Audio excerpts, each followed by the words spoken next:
Bismillahirrahmanirrahim. Assalamualaikum warahmatullahi taala wabarakatuh. Selamat pagi, salam sejahtera, Om Swastiastu, Namo Buddhaya, salam kebajikan. Saya Nurman Ramdansyah, Kepala BKPSDM Kabupaten Malang. Dalam pelaksanaannya menuju Smart Governance, BKPSDM telah memfasilitasi ASN dalam mengembangkan kompetensinya. Hal ini menunjukkan bahwa ASN di lingkungan pemerintah Kabupaten Malang telah dapat berkesempatan dalam meningkatkan kompetensi sehingga dapat meningkatkan nilai indeks profesionalitas ASN, sekaligus mewujudkan Smart ASN menuju Smart Governance di lingkungan pemerintah Kabupaten Malang. Sekian. Halo, salam pembelajar. Apa kabar Anda hari ini? Semoga selalu sehat dan semangat untuk terus melakukan pengembangan kompetensi diri. Hari ini kita akan belajar tentang bagaimana cara mengelola konflik. Apa yang terlintas di pikiran Anda ketika mendengar kata konflik? Bahaya, perpecahan, merah atau hal negatif lainnya? Atau Anda malah bisa mendapatkan insight tentang hal yang bernada positif seperti pembelajaran, pengalaman hidup atau... Coba Anda sebutkan. Hampir setiap orang pasti akan menganggap konflik adalah sesuatu yang negatif, dihindari dan berharap hal tersebut tidak pernah terjadi. Maka, segala upaya dilakukan untuk menghindari muncul dan terjadinya konflik, bahkan terkadang disiapkan anggaran khusus untuk bisa mengantisipasi atau menanggulangi hal ini. Namun, konflik selalu saja datang. Konflik selalu saja hadir. Konflik selalu saja ada. Lalu, apa sebenarnya konflik?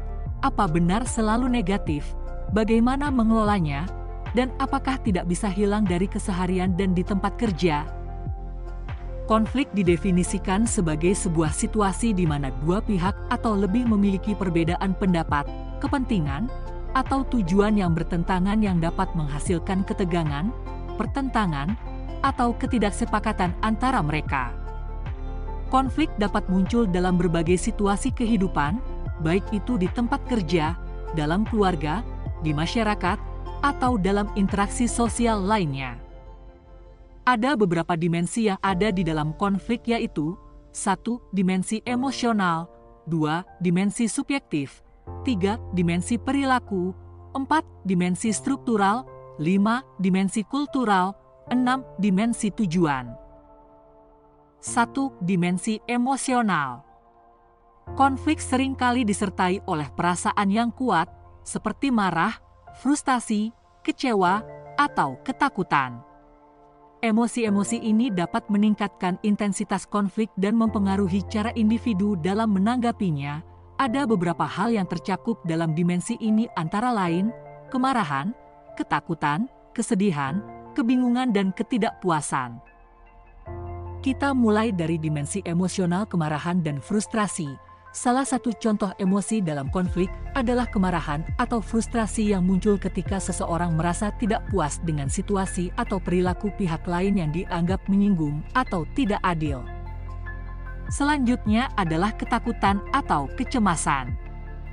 Konflik dapat memunculkan rasa takut atau kecemasan, terutama ketika pihak merasa bahwa posisinya atau kepentingannya terancam oleh hasil dari konflik tersebut.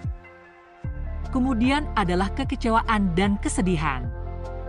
Ketika harapan atau harapan seseorang tidak terpenuhi dalam konflik, hal ini bisa menyebabkan kekecewaan atau perasaan sedih. Lalu dimensi emosional dari kekecewaan dan kesedihan. Ketika harapan atau harapan seseorang tidak terpenuhi dalam konflik, hal ini bisa menyebabkan kekecewaan atau perasaan sedih. Terakhir adalah ketidakpuasan atau kekecewaan pada diri sendiri. Terlibat dalam konflik juga bisa menyebabkan perasaan ketidakpuasan terhadap diri sendiri, terutama jika individu merasa tidak mampu menyelesaikan konflik dengan baik. 2. Dimensi subjektif. Dalam konteks konflik merujuk pada perbedaan persepsi, penilaian, atau interpretasi yang dibuat oleh individu atau pihak-pihak yang terlibat dalam konflik. Dimensi ini menyoroti bagaimana setiap individu atau kelompok memiliki pandangan atau sudut pandang yang unik terhadap situasi konflik yang sedang terjadi. Ada beberapa sumber dari dimensi subjektif, yaitu 1. Perbedaan persepsi, 2. Penilaian yang berbeda, 3. Interpretasi yang beragam, 4. Pengaruh nilai dan kebiasaan. Perbedaan persepsi adalah dimensi subjektif pertama.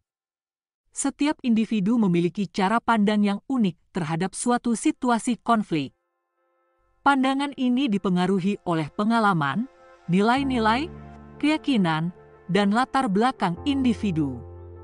Misalnya, dalam situasi konflik di tempat kerja, satu individu mungkin melihat konflik sebagai kesempatan untuk inovasi, sementara individu lain mungkin melihatnya sebagai ancaman terhadap stabilitas. Perbedaan persepsi adalah dimensi subjektif kedua. Dimensi subjektif juga menyoroti perbedaan dalam penilaian individu terhadap masalah atau sumber konflik. Sebuah perbedaan dalam penilaian terhadap situasi yang sama dapat menghasilkan sudut pandang yang berbeda, yang pada gilirannya dapat meningkatkan konflik. Contohnya, dua orang bisa memiliki penilaian yang berbeda terkait tanggung jawab atas kegagalan suatu proyek, yang bisa menjadi pemicu konflik. Perbedaan persepsi adalah dimensi subjektif ketiga. Individu cenderung memberikan interpretasi yang berbeda terhadap perilaku atau tindakan yang terkait dengan konflik. Hal ini terkait dengan bagaimana setiap individu mengartikan maksud di balik perilaku atau kata-kata yang terjadi selama konflik. Misalnya, satu individu mungkin mengartikan komentar kritis sebagai kontribusi yang konstruktif, sementara yang lain mungkin menganggapnya sebagai serangan pribadi. Perbedaan persepsi adalah dimensi subjektif keempat. Nilai-nilai, kebiasaan, dan budaya individu juga dapat memengaruhi cara mereka memandang konflik. Budaya organisasi atau budaya keluarga dapat membentuk persepsi dan pendekatan yang berbeda terhadap penyelesaian konflik. Misalnya, budaya yang mendorong keharmonisan dan kekompakan mungkin menanggapi konflik dengan pendekatan yang berbeda dibandingkan dengan budaya yang lebih terbuka terhadap konflik. Penting untuk diingat bahwa dimensi subjektif ini dapat memengaruhi dinamika konflik dan menjadi faktor yang perlu dipertimbangkan dalam menyelesaikan konflik. Memahami perbedaan pandangan dan penilaian individu terhadap konflik dapat membantu dalam merumuskan strategi penyelesaian yang lebih efektif dan komprehensif. 3. Dimensi perilaku dalam konteks konflik merujuk pada segala jenis tindakan atau respons yang ditampilkan oleh individu atau pihak-pihak yang terlibat dalam konflik. Dimensi ini menyoroti bagaimana konflik tercermin dalam perilaku yang dapat beragam dari interaksi verbal hingga tindakan fisik, serta bagaimana perilaku tersebut mempengaruhi dinamika konflik. Ada 3 hal dari konflik yang dipengaruhi oleh perilaku, yaitu 1. Eskalasi atau reduksi konflik, 2. Pola interaksi, 3. Resolusi konflik. Reaksi dan perilaku yang ditampilkan oleh pihak-pihak yang terlibat dapat mempengaruhi arah konflik. Jika perilaku yang dipilih cenderung agresif, konflik cenderung memanas. Sebaliknya, jika ada upaya untuk berkomunikasi atau bernegosiasi, konflik bisa mereda atau reda. Perilaku dalam konflik seringkali membentuk pola interaksi yang konsisten antara pihak-pihak yang terlibat. Misalnya, konflik yang terus-menerus dapat menghasilkan pola siklus di mana perilaku satu pihak memicu respons yang sama dari pihak lain, dan ini berulang secara terus-menerus. Jenis perilaku yang ditampilkan oleh pihak-pihak yang terlibat dalam konflik dapat mempengaruhi kesuksesan resolusi konflik. Perilaku yang kolaboratif, terbuka, dan proaktif cenderung memberikan hasil yang lebih baik dalam menyelesaikan konflik. Dimensi struktural dalam konteks konflik merujuk pada aspek-aspek yang terkait dengan struktur kekuasaan, sumber daya, atau ketidaksetaraan di antara pihak-pihak yang terlibat dalam konflik. Dimensi ini menyoroti elemen-elemen yang berhubungan dengan konfigurasi atau kerangka struktural yang dapat mempengaruhi terjadinya konflik dan cara penyelesaiannya. Ada 4 aspek struktural yang terlibat dalam konflik, yaitu 1. Struktural kontrol. 2. Sumber daya yang terbatas. 3. Struktur organisasi. 4. Perbedaan status. Perbedaan dalam distribusi kekuasaan atau kontrol atas sumber daya, keputusan, atau informasi seringkali menjadi sumber konflik. Ketidaksetaraan dalam kekuasaan dapat memunculkan perasaan ketidakpuasan atau penolakan. Persaingan atas sumber daya yang terbatas, seperti dana, waktu, atau fasilitas, dapat memicu konflik di antara pihak-pihak yang bersaing untuk mendapatkan akses atau kontrol atas sumber daya tersebut. Konflik dapat dipengaruhi oleh struktur formal atau hierarki dalam suatu organisasi. Misalnya, perbedaan hierarki atau tanggung jawab dapat menciptakan ketegangan antara divisi atau unit di dalam organisasi. Ketidaksetaraan status sosial atau perbedaan kedudukan dalam struktur sosial juga dapat menjadi pemicu konflik. Misalnya, perbedaan status atau peran dalam keluarga atau organisasi dapat menciptakan ketidaksetaraan yang memicu konflik. Dimensi kultural dalam konteks konflik merujuk pada pengaruh budaya, nilai, norma, dan perbedaan kultural yang dapat mempengaruhi munculnya, pengelolaan, serta resolusi konflik. Dimensi ini menyoroti bagaimana faktor-faktor kultural memainkan peran dalam memahami konflik, respons terhadap konflik, serta cara individu atau kelompok menyelesaikan konflik. Ada beberapa pengaruh kultural dalam sebuah konflik yaitu 1. Nilai norma organisasi, 2. Pola komunikasi organisasi, 3. Toleransi terhadap konflik, 4. Perbedaan bahasa dari setiap orang dalam organisasi. Pengaruh budaya dalam konflik yang pertama adalah nilai dan norma. Nilai-nilai yang dianut dalam suatu budaya, seperti kejujuran, penghargaan terhadap otoritas, atau sikap terhadap kompetisi, dapat membentuk pendekatan terhadap konflik. Perbedaan dalam nilai-nilai ini dapat menyebabkan konflik antara individu atau kelompok. Pengaruh budaya yang kedua yaitu pola komunikasi. Cara orang berkomunikasi atau mengekspresikan diri juga dapat dipengaruhi oleh budaya mereka. Perbedaan dalam gaya komunikasi, seperti cara menyampaikan kritik atau menanggapi ketegangan, dapat menjadi sumber konflik. Pengaruh budaya yang ketiga adalah toleransi terhadap konflik. Budaya-budaya yang menerima atau menghindari konflik akan mempengaruhi respons terhadap ketegangan. Beberapa budaya mungkin lebih terbuka untuk mengekspresikan konflik secara langsung, sementara yang lain mungkin lebih cenderung menghindari konflik secara langsung. Pengaruh budaya yang terakhir adalah perbedaan bahasa. Perbedaan bahasa, kosakata, atau cara menyampaikan pesan juga dapat menjadi sumber konflik. Ketidakpahaman terhadap bahasa atau budaya lain dapat memperumit komunikasi dan memunculkan kesalahpahaman. Dimensi tujuan dalam konteks konflik merujuk pada perbedaan dalam tujuan, kepentingan, atau harapan yang dimiliki oleh pihak-pihak yang terlibat dalam konflik. Dimensi ini menyoroti bagaimana perbedaan dalam tujuan atau kepentingan dapat menjadi pemicu atau faktor memperdalam konflik, serta bagaimana pemahaman terhadap tujuan tersebut dapat memengaruhi penyelesaian konflik.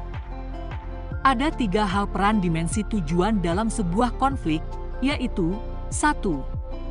Tujuan yang bertentangan, 2. Prioritas yang berbeda, 3. Tujuan yang kompleks. Tujuan yang bertentangan. Pihak-pihak yang terlibat dalam konflik seringkali memiliki tujuan atau kepentingan yang saling bertentangan. Misalnya, dalam konflik di lingkungan kerja, seorang karyawan mungkin berusaha untuk meningkatkan kinerja individu sementara atasan mendorong kerjasama tim. Yang kedua adalah prioritas yang berbeda. Terkadang, pihak-pihak yang terlibat dalam konflik memiliki prioritas yang berbeda. Misalnya, dalam konflik keluarga, satu anggota keluarga mungkin mengutamakan nilai keselarasan sementara yang lain lebih memfokuskan pada kebebasan individual. Yang terakhir adalah tujuan yang kompleks. tujuan yang kompleks atau multidimensional dari pihak yang terlibat dapat memunculkan konflik yang lebih rumit. Misalnya, dalam konflik antara dua perusahaan, tujuan bisa melibatkan keuntungan finansial, reputasi, atau keunggulan pasar.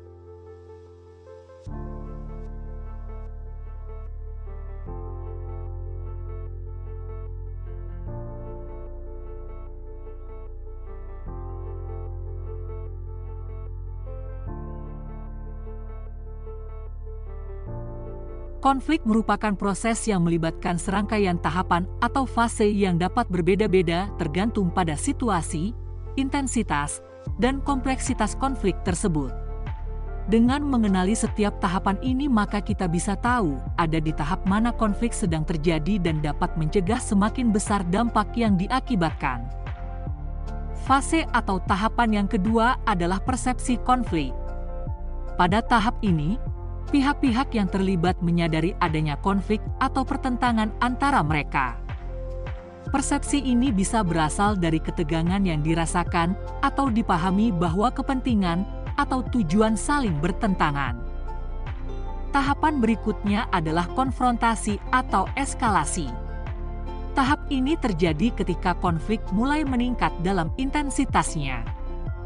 Pihak-pihak yang terlibat mungkin mulai mengungkapkan perbedaan pendapat atau kepentingan mereka dengan lebih terbuka, yang bisa mengarah pada konfrontasi verbal atau tindakan yang lebih aktif. Yang keempat adalah fase klimaks. Ini adalah puncak dari konflik di mana ketegangan mencapai titik tertinggi.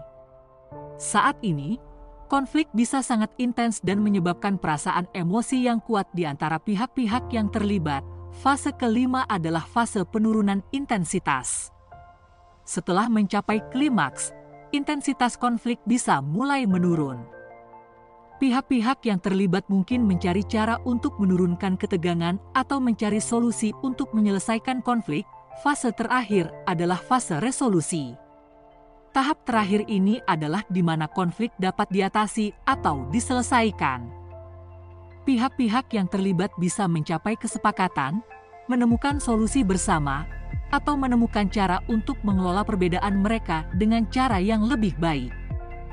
Penting untuk dicatat bahwa tidak semua konflik melalui setiap tahap ini, dan beberapa konflik mungkin terhenti di tengah jalan atau bahkan berlanjut ke tahap-tahap yang lebih intens.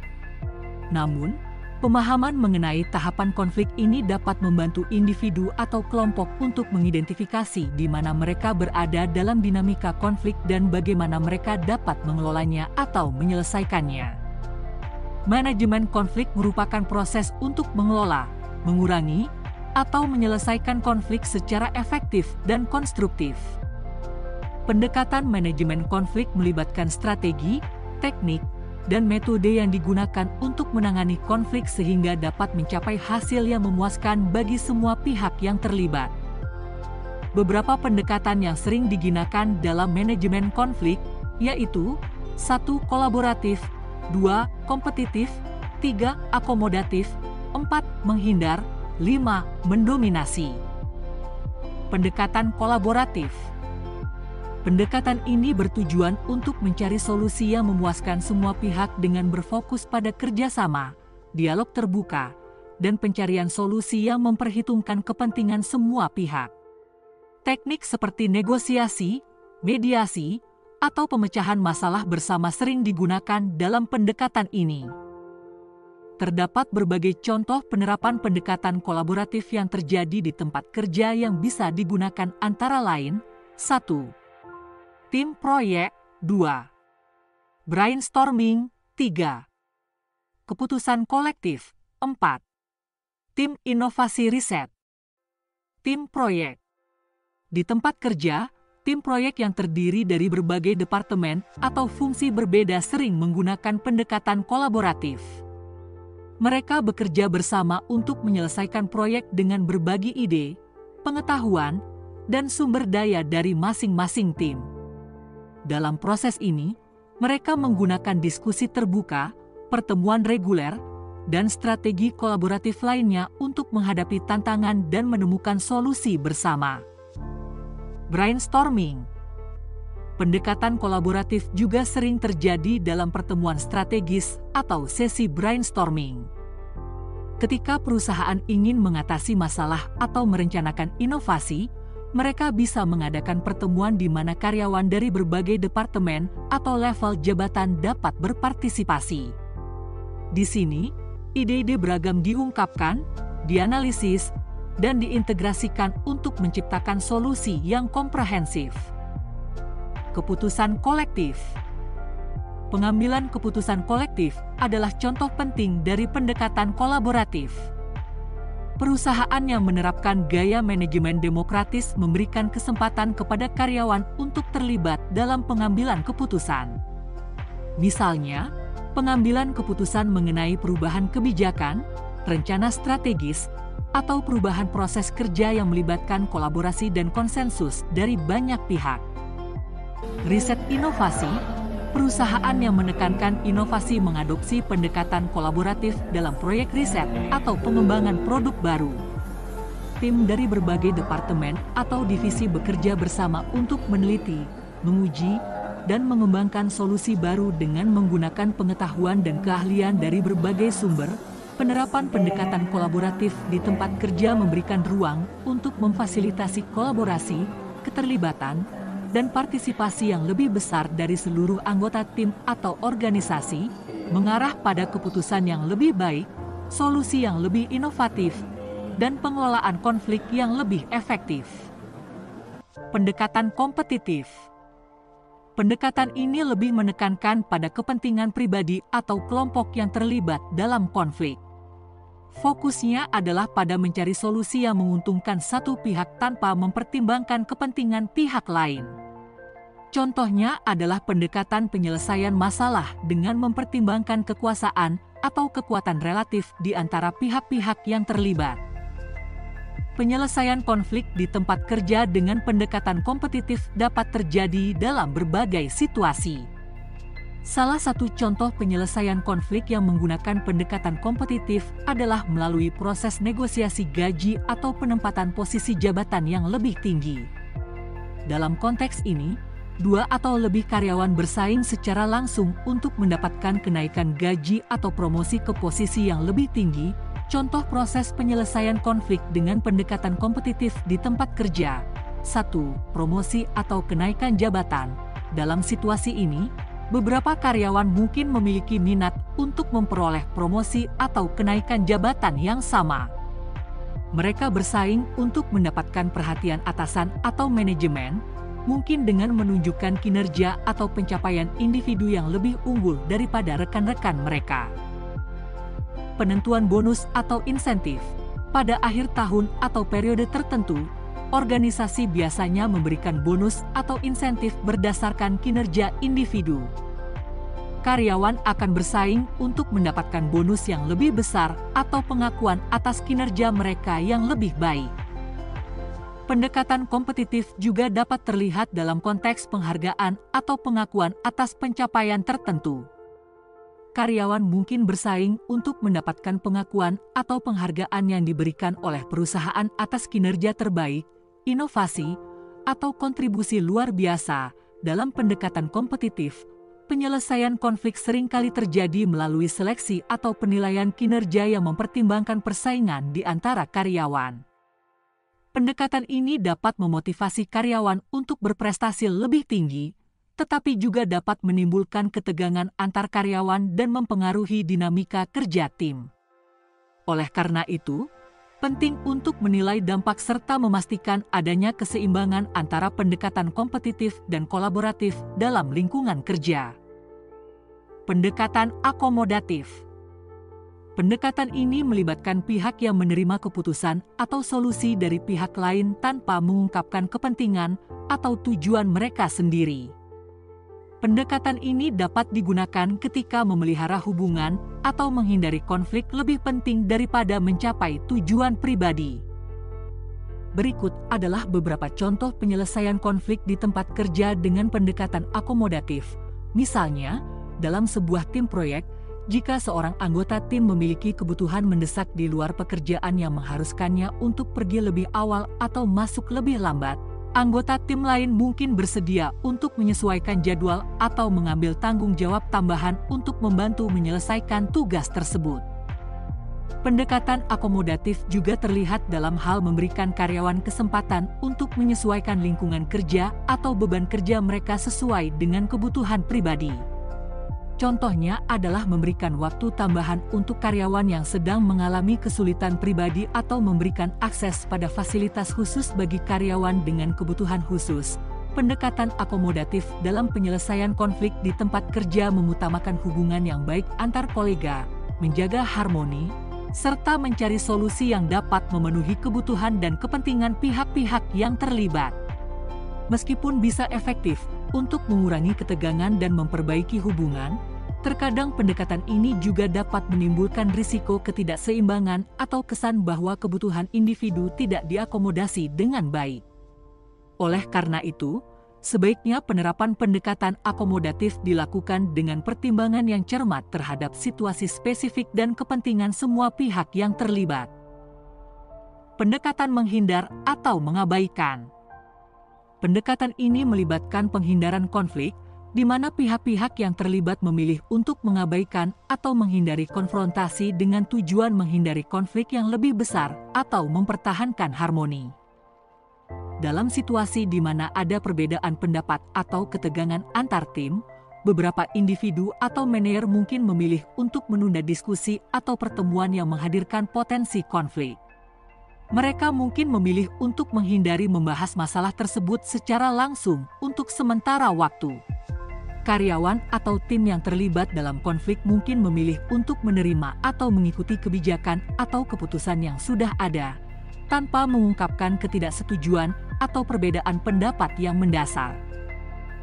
Dalam beberapa kasus, manajer atau tim mungkin memilih untuk menunda pengambilan keputusan yang memiliki potensi untuk memicu konflik. Mereka dapat menunda keputusan tersebut sampai situasi menjadi lebih jelas atau hingga semua pihak siap untuk membahasnya tanpa ketegangan yang tinggi, meskipun pendekatan ini dapat membantu menghindari konflik yang tidak perlu atau mengurangi ketegangan yang bisa merusak hubungan. Pendekatan ini juga bisa memiliki dampak negatif. Menghindari konflik dapat menyebabkan masalah tidak terselesaikan dengan baik, memungkinkan ketegangan terus berlanjut, atau membuat masalah semakin kompleks. Oleh karena itu, penting untuk menggunakan pendekatan ini dengan bijaksana dan hanya dalam situasi tertentu yang memang memerlukannya. Pendekatan dominasi. Pendekatan ini mengedepankan dominasi satu pihak terhadap yang lain dengan tujuan memaksakan kehendak atau kepentingan mereka pada pihak lain.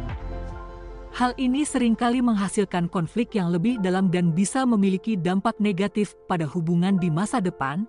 Pilihan pendekatan yang tepat dalam manajemen konflik tergantung pada konteks, sifat konflik, serta preferensi dan tujuan dari pihak-pihak yang terlibat. Terkadang, pendekatan yang efektif adalah menggunakan kombinasi atau adaptasi dari beberapa pendekatan ini sesuai dengan situasi yang spesifik. Pentingnya manajemen konflik adalah untuk mencapai penyelesaian yang memuaskan, mengurangi dampak negatif, serta memperbaiki atau memelihara hubungan antar pihak yang terlibat. Berikut beberapa contoh penyelesaian konflik di tempat kerja dengan pendekatan dominasi, penggunaan otoritas atau kekuasaan. Seorang atasan atau manajer yang menggunakan pendekatan dominasi mungkin memutuskan secara sepihak tanpa memberikan kesempatan bagi anggota tim atau karyawan lain untuk menyampaikan pendapat atau kebutuhan mereka. Keputusan yang diambil bersifat mengatur tanpa memberikan ruang untuk negosiasi atau kolaborasi. Memaksakan kebijakan. Seorang atasan yang menggunakan pendekatan dominasi dapat memaksakan kebijakan atau peraturan tanpa memberikan penjelasan atau memberikan kesempatan bagi anggota tim untuk memahami atau memberikan masukan terhadap kebijakan tersebut. Menggunakan intimidasi atau ancaman. Pendekatan dominasi di tempat kerja juga dapat tercermin dalam penggunaan intimidasi atau ancaman untuk mengontrol atau memengaruhi keputusan atau tindakan orang lain. Meskipun pendekatan dominasi mungkin terlihat sebagai cara cepat untuk mengatasi konflik, biasanya dapat merusak hubungan kerja, mengurangi motivasi, dan menimbulkan ketidaknyamanan di lingkungan kerja. Pendekatan ini jarang dianjurkan dalam penyelesaian konflik yang sehat di tempat kerja karena cenderung menciptakan ketidakadilan, penolakan, atau resistensi dari pihak lain yang dapat memperburuk konflik. Sebaliknya, pendekatan kolaboratif atau kompromi seringkali lebih dihargai untuk mencapai penyelesaian yang berkelanjutan dan memuaskan bagi semua pihak yang terlibat. Strategi penyelesaian konflik di tempat kerja terbagi menjadi dua jenis utama, integratif, kolaboratif, dan distributif, kompetitif. Kedua strategi ini memiliki pendekatan yang berbeda dalam menyelesaikan konflik. Strategi distribusi. Strategi ini lebih menekankan pada kepentingan individu atau kelompok dan biasanya lebih kompetitif dalam penyelesaian konflik. Pihak yang terlibat mungkin bersaing untuk mendapatkan manfaat yang paling maksimal, tanpa terlalu mempertimbangkan kebutuhan atau kepentingan pihak lain. Beberapa ciri strategi distributif meliputi: 1. Negosiasi kompetitif. Pihak yang terlibat bersaing untuk mendapatkan manfaat yang paling besar, bahkan jika harus mengorbankan kepentingan pihak lain. 2. Pemecahan masalah yang berorientasi pada kemenangan, fokus pada pihak yang menang atau mendapatkan hasil terbaik, tanpa memperhatikan kepentingan atau kebutuhan pihak lain. 3. Pendekatan kompetitif dalam pembagian sumber daya. Pihak yang terlibat bersaing untuk mendapatkan sebagian besar atau sebagian besar sumber daya atau keuntungan yang tersedia. Kombinasi atau penggunaan strategi yang tepat tergantung pada sifat konflik, hubungan antara pihak-pihak yang terlibat, serta kepentingan dan tujuan yang ingin dicapai. Strategi integratif seringkali lebih dihargai karena menghasilkan solusi yang berkelanjutan dan memuaskan bagi semua pihak yang terlibat, sementara strategi distributif cenderung meningkatkan ketegangan dan dapat mengurangi hubungan yang positif antara pihak yang terlibat. Strategi integratif. Strategi ini menekankan pada pencarian solusi yang memuaskan semua pihak yang terlibat dalam konflik. Pendekatan integratif berfokus pada kolaborasi dan kerjasama antara pihak yang terlibat, dengan upaya untuk mencapai hasil yang menguntungkan semua orang. Beberapa ciri strategi integratif meliputi: negosiasi kolaboratif. Pihak yang terlibat bekerja sama untuk mencapai kesepakatan yang memenuhi kebutuhan dan kepentingan masing-masing. Pemecahan masalah bersama, fokus pada menciptakan solusi yang mengintegrasikan kebutuhan semua pihak dengan cara yang kreatif dan inovatif. Kompromi yang menguntungkan, menemukan titik tengah di mana semua pihak merasa puas dengan solusi yang ditemukan. Mengedepankan hubungan, pentingnya memperbaiki atau mempertahankan hubungan yang positif antara pihak-pihak yang terlibat. Identifikasi dan analisis konflik di tempat kerja merupakan langkah penting dalam penyelesaian konflik yang efektif. Tahapan ini memungkinkan pemahaman mendalam terhadap sumber konflik, pihak yang terlibat, serta faktor-faktor yang mempengaruhi konflik tersebut. Berikut langkah-langkah untuk mengidentifikasi dan menganalisis konflik di tempat kerja. Berikut beberapa contoh dalam identifikasi konflik. 1. Pemantauan lingkungan kerja. 2. Feedback dan pengaduan. 3. Perubahan pola kerja kinerja. 4. Pertemuan atau interaksi yang tegang. 5. Pemborosan waktu sumber daya. Ini melibatkan observasi terhadap interaksi antar karyawan, perubahan suasana hati, atau dinamika tim yang mengisyaratkan adanya masalah atau ketegangan yang mungkin berasal dari konflik, misalnya dari 1. Interaksi antar karyawan. Perubahan dalam pola interaksi antar karyawan, seperti kurangnya komunikasi, ketegangan, atau hindari kontak, dapat menandakan adanya masalah antar individu atau tim. 2. Perubahan suasana hati. Ketika suasana hati di tempat kerja menjadi tegang, gelisah, atau stres terlihat meningkat, ini dapat menjadi indikator adanya konflik yang belum terselesaikan di antara anggota tim. Feedback atau keluhan yang disampaikan oleh karyawan, baik secara langsung maupun melalui mekanisme pelaporan yang ada, seringkali menjadi petunjuk awal dari keberadaan konflik di tempat kerja, misalnya dari 1. Tanggapan karyawan, karyawan yang merasa tidak puas, tidak nyaman, atau memiliki keberatan terhadap situasi atau kebijakan tertentu mungkin akan memberikan umpan balik yang menunjukkan adanya konflik. 2. Keluhan atau pengaduan. Ketika karyawan secara resmi mengajukan keluhan atau pengaduan ke manajemen atau departemen HR, hal ini bisa menjadi tanda adanya masalah yang perlu ditangani. Perubahan dalam produktivitas, kehadiran, atau pola kerja yang biasanya dapat menjadi indikator bahwa konflik sedang mempengaruhi karyawan dan kinerja mereka, misalnya seperti 1. Penurunan produktivitas. Jika terjadi penurunan tajam dalam output atau kinerja suatu tim atau departemen, ini bisa menjadi tanda adanya konflik yang mempengaruhi kemampuan mereka untuk bekerja sama secara efektif. 2. Meningkatnya tingkat absensi. Peningkatan absensi tanpa alasan yang jelas dapat menunjukkan bahwa karyawan merasa tidak nyaman atau menghindari situasi yang berkaitan dengan konflik di tempat kerja. Situasi di mana pertemuan menjadi tegang, konfrontatif, atau kurang produktif, bisa menjadi indikator kuat dari keberadaan konflik yang belum terselesaikan, misalnya seperti 1. Konfrontasi dalam pertemuan. Jika pertemuan diwarnai oleh debat yang tegang, kurangnya kesepakatan, atau ketidakpuasan yang terbuka, hal ini bisa menandakan adanya konflik di antara pihak yang terlibat. 2. Ketidakproduktifan pertemuan. Jika pertemuan yang seharusnya menjadi forum produktif untuk diskusi dan pengambilan keputusan menjadi tidak efektif karena terlalu banyaknya konflik, hal ini juga dapat menandakan adanya masalah.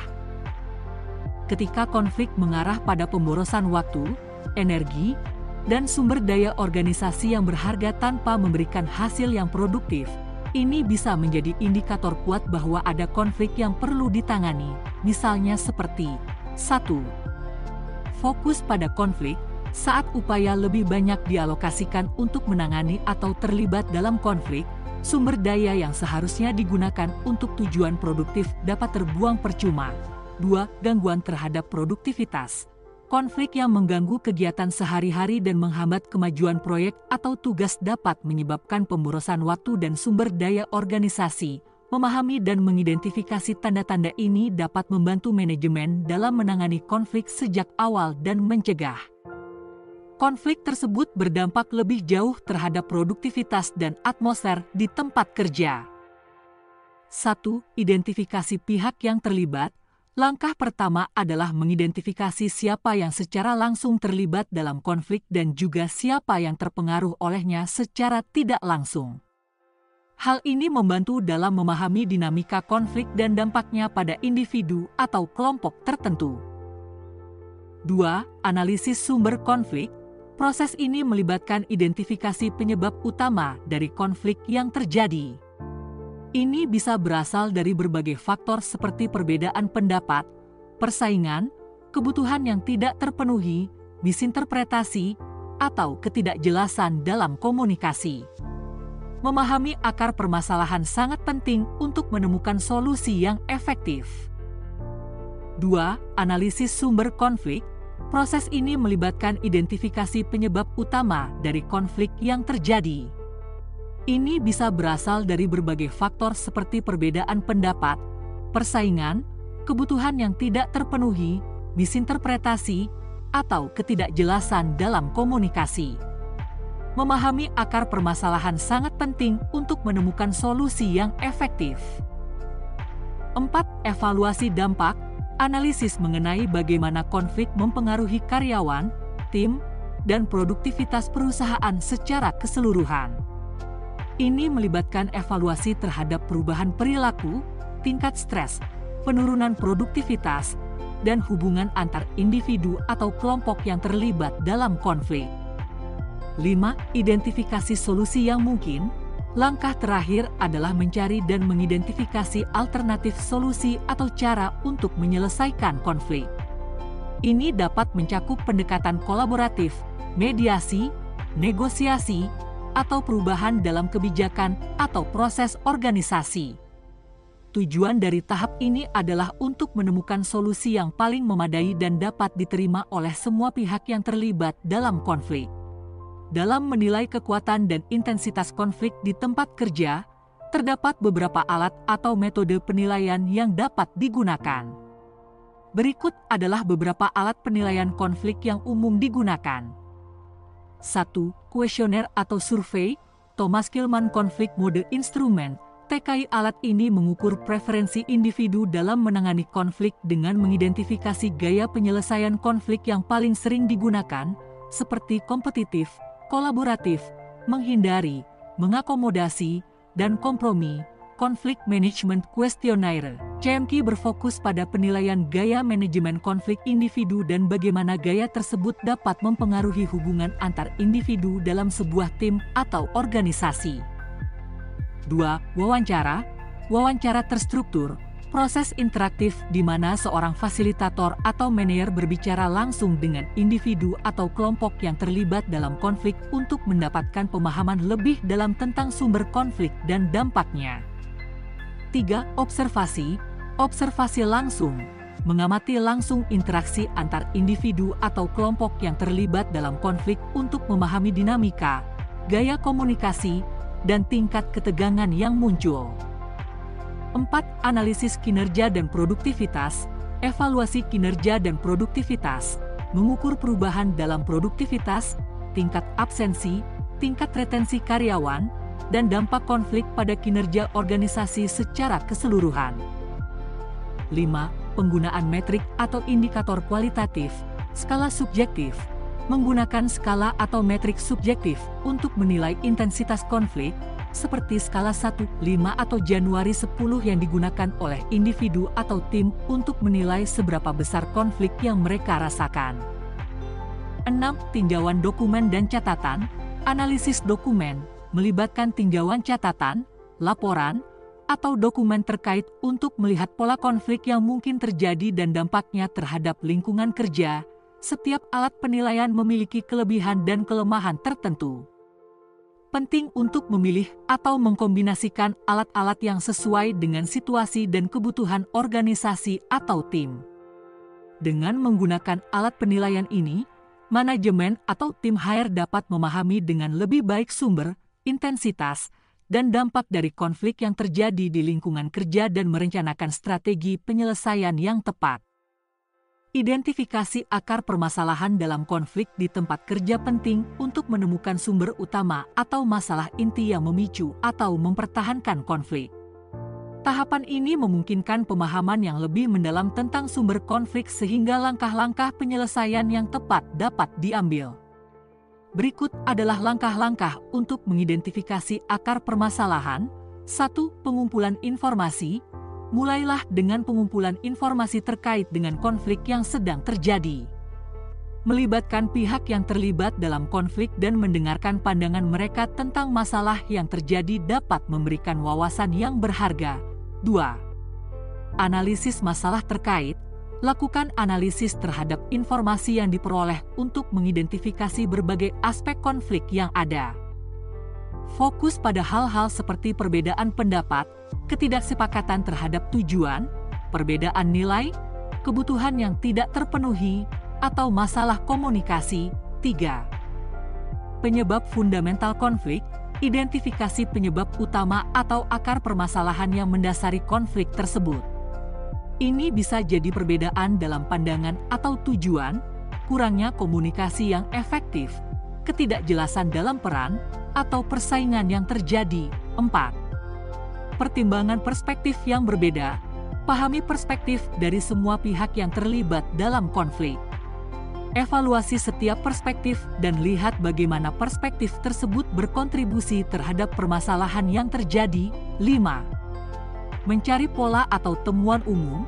Carilah pola atau temuan umum yang muncul dari analisis konflik. Identifikasi apakah ada pola tertentu yang sering muncul dan mempertahankan konflik tersebut. 6. Fokus pada solusi.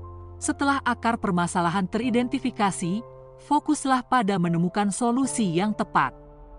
Hal ini dapat melibatkan perubahan kebijakan, perbaikan komunikasi, penyesuaian peran, atau upaya rekonsiliasi antar pihak yang terlibat. 7. Evaluasi langkah-langkah yang diambil. Setelah langkah-langkah penyelesaian diterapkan, penting untuk terus memonitor dan mengevaluasi apakah langkah-langkah tersebut efektif dalam menangani akar permasalahan yang mendasari konflik. Proses identifikasi akar permasalahan membutuhkan waktu dan ketelitian untuk memahami secara menyeluruh sumber konflik. Hal ini memberikan landasan yang kuat untuk mengembangkan solusi yang lebih efektif dan berkelanjutan dalam menyelesaikan konflik di lingkungan kerja. Penyelesaian konflik adalah proses menemukan solusi atau resolusi untuk mengatasi perbedaan pendapat, ketegangan, atau masalah yang terjadi di antara individu atau kelompok. Berikut adalah beberapa strategi penyelesaian konflik yang dapat diterapkan di tempat kerja beserta contohnya. 1. Komunikasi yang efektif. 2. Negosiasi kompromi. 3. Kolaborasi. 4. Mediasi. 5. Pengakuan dan penghargaan. 6. Penyelesaian menang-menang. Pertama adalah komunikasi efektif. Membuka saluran komunikasi yang jelas dan efektif antara pihak yang terlibat untuk mengungkapkan kebutuhan, kepentingan, dan harapan masing-masing. Contoh, seorang kasih yang memiliki konflik dengan anggota timnya karena kurangnya komunikasi yang jelas dapat mengadakan pertemuan untuk mendengarkan masukan dari timnya dan mengklarifikasi tujuan serta harapan. Yang kedua yaitu negosiasi dan kompromi. Mencari solusi tengah yang memadai untuk memuaskan kebutuhan atau kepentingan dari semua pihak yang terlibat dalam konflik. Contoh, dua bidang yang bersaing untuk alokasi sumber daya yang terbatas dapat berunding untuk menemukan kesepakatan kompromi yang memungkinkan keduanya mendapatkan manfaat yang diperlukan. Yang ketiga, kolaborasi. Bekerja sama secara aktif untuk menyelesaikan konflik dengan mencari solusi yang menguntungkan semua pihak yang terlibat. Contoh, sebuah tim proyek yang mengalami konflik antara anggota tim dapat menggunakan sesi kolaboratif untuk mengeksplorasi ide-ide baru dan mencapai kesepakatan yang memuaskan untuk melanjutkan proyek. Yang keempat yaitu melibatkan pihak ketiga yang netral untuk membantu menyelesaikan konflik dengan memfasilitasi komunikasi antara pihak yang terlibat. Contoh, kepala bidang yang terlatih dalam mediasi bisa terlibat untuk membantu dua karyawan yang tidak sepakat dalam metode kerja yang efektif menemukan solusi yang dapat diterima bersama. Yang kelima yaitu pengakuan penghargaan. Mengakui keberadaan konflik dan menghargai perasaan atau perspektif semua pihak yang terlibat dalam konflik. Contoh, seorang pimpinannya memulai pertemuan dengan mengakui adanya ketegangan dalam tim dan menyatakan penghargaannya terhadap usaha dan kerja keras semua anggota tim. Yang terakhir, penyelesaian menang-menang.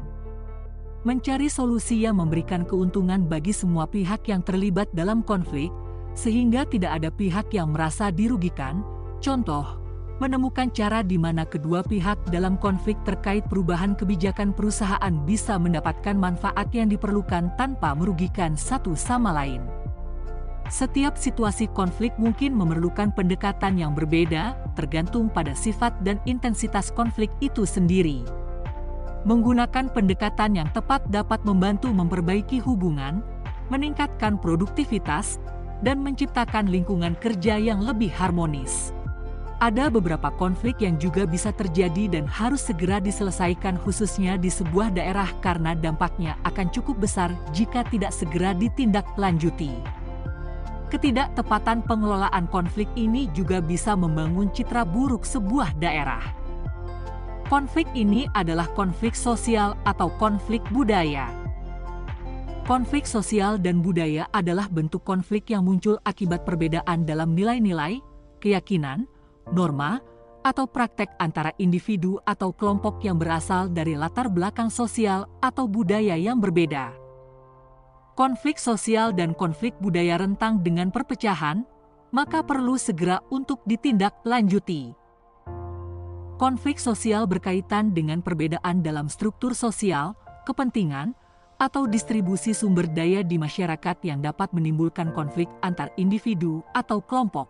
Contoh, ketidaksetaraan ekonomi yang signifikan di suatu negara dapat menciptakan konflik antara kelompok masyarakat yang memiliki akses terbatas terhadap sumber daya dengan kelompok yang lebih berada.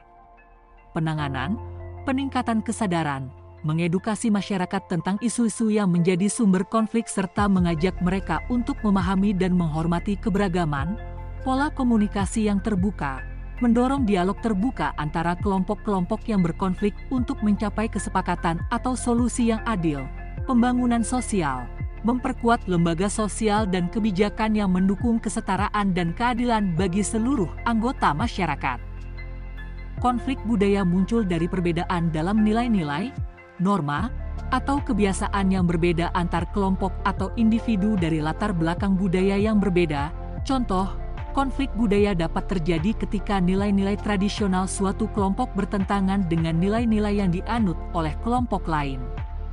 Misalnya, perbedaan dalam cara berpakaian, bahasa, atau ritual keagamaan. Penanganan, pendidikan dan kesadaran budaya mendorong pendidikan yang menghargai keberagaman dan menyadarkan individu akan nilai-nilai budaya yang berbeda, promosi toleransi dan penerimaan, membangun kesadaran dan menghormati keberagaman budaya serta mendorong sikap toleransi dalam masyarakat. Dialog antar budaya mendorong dialog antar budaya untuk memahami perspektif dan nilai-nilai budaya yang berbeda guna membangun hubungan yang harmonis. Penanganan konflik sosial dan budaya membutuhkan upaya yang berkelanjutan dan kolaboratif dari berbagai pihak.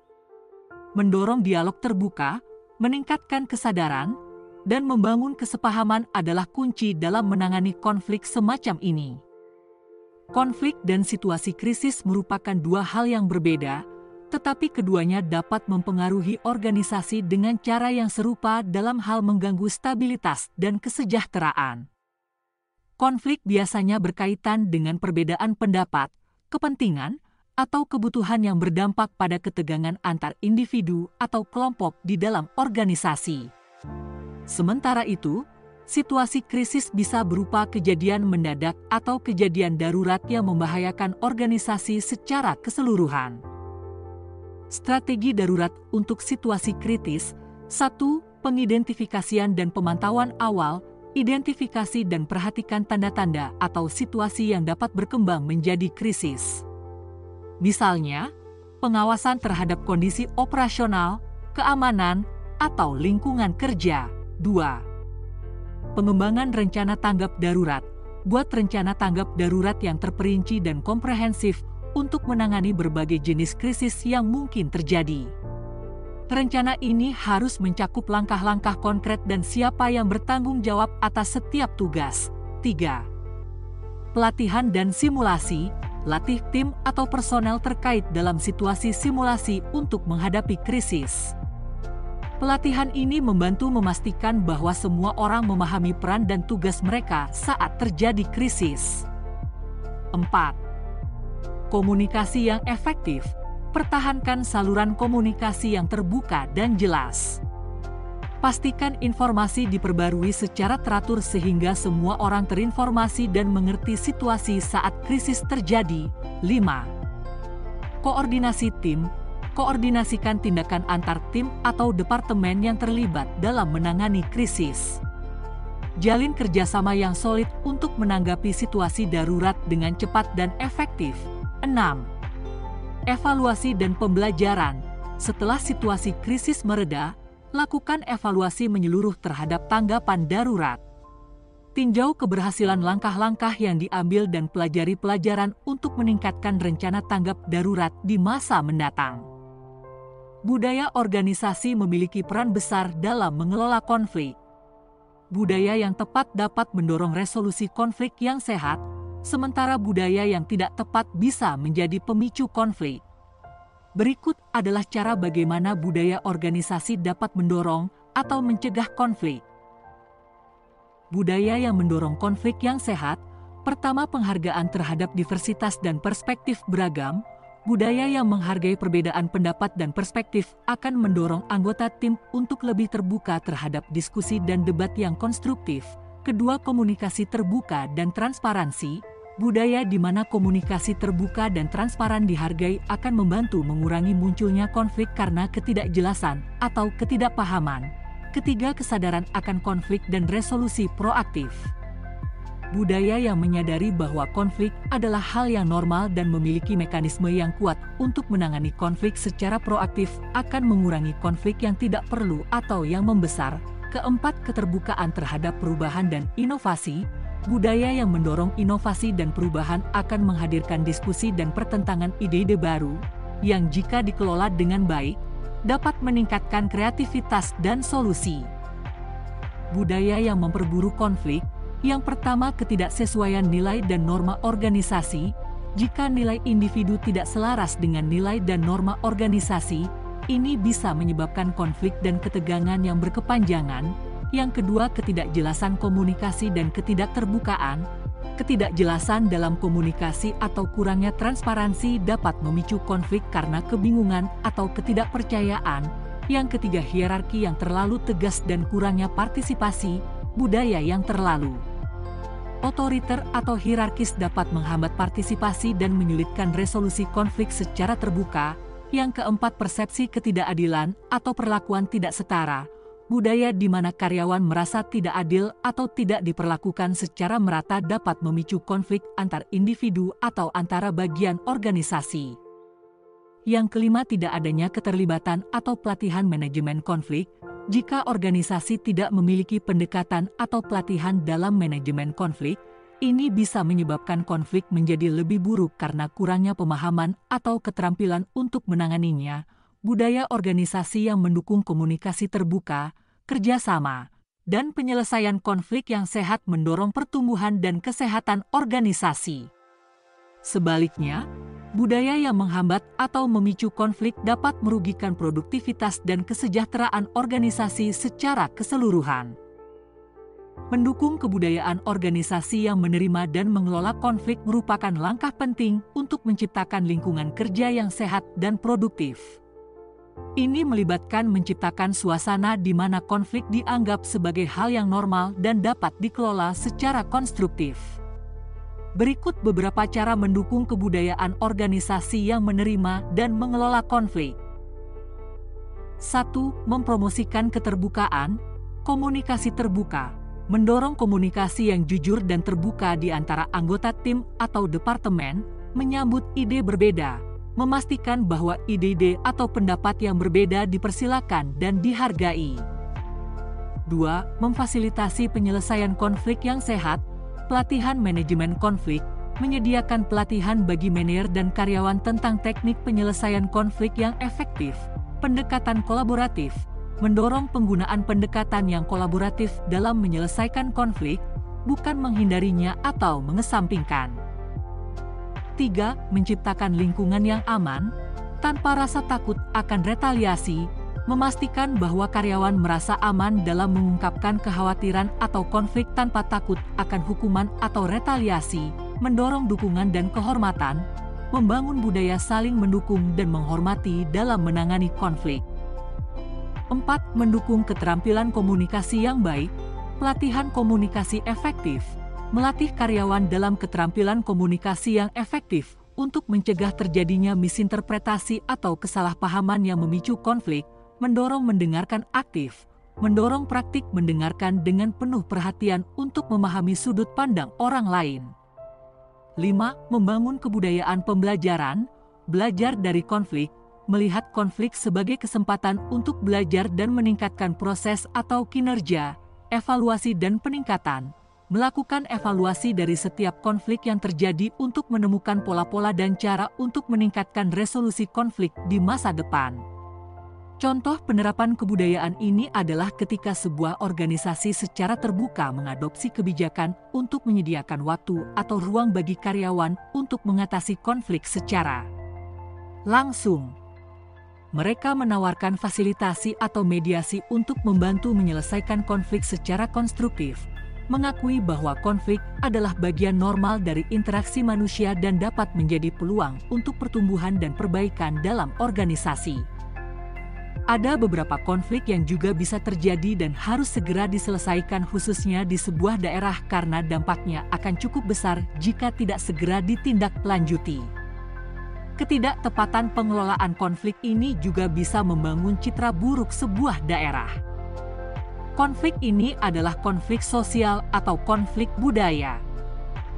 Konflik sosial dan budaya adalah bentuk konflik yang muncul akibat perbedaan dalam nilai-nilai, keyakinan, norma, atau praktek antara individu atau kelompok yang berasal dari latar belakang sosial atau budaya yang berbeda. Konflik sosial dan konflik budaya rentang dengan perpecahan, maka perlu segera untuk ditindaklanjuti. Konflik sosial berkaitan dengan perbedaan dalam struktur sosial, kepentingan, atau distribusi sumber daya di masyarakat yang dapat menimbulkan konflik antar individu atau kelompok. Contoh, ketidaksetaraan ekonomi yang signifikan di suatu negara dapat menciptakan konflik antara kelompok masyarakat yang memiliki akses terbatas terhadap sumber daya dengan kelompok yang lebih berada.